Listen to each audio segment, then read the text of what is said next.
আসসালামু আলাইকুম বন্ধুরা, আপনারা দেখতেছেন এপিসেরেনা মৌমাছি থেকে আমরা মধু সংগ্রহ করতেছি। এই দেখেন মেন আপনার উপরের অংশেই বেঁধে ফেলছে। তো এই হলো সম্পূর্ণ করণীয় ওদের। এবং ওই দেখা যাচ্ছে আপনাদের মধুর কন্ডিশন, এই সম্পূর্ণটাই মধুই ভরপুর সম্পূর্ণ অংশ। আমরা আজকে কিছু নিয়ে নিব মধু ওর কাছ থেকে।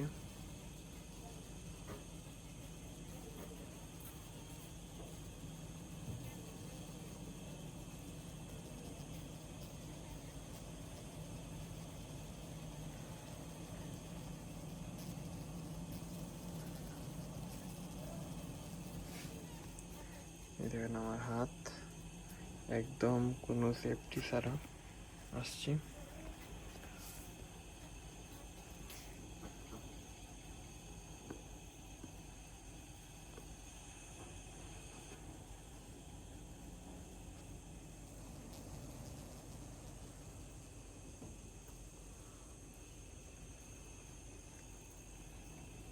এই হলো আমাদের মূল বক্স এবং আজকে এই ফ্রেমগুলো কয়েকটা নিয়ে নিব, দেখি কি হয়।